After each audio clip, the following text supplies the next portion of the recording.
The next aspect of app composition we are going to cover involves adding, removing, and configuring services used in an app.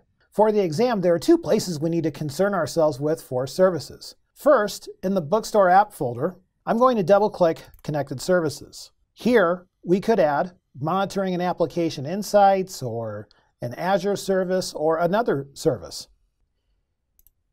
The other possible reference to adding services for the exam lies in the Configure Services class in the startup.cs file.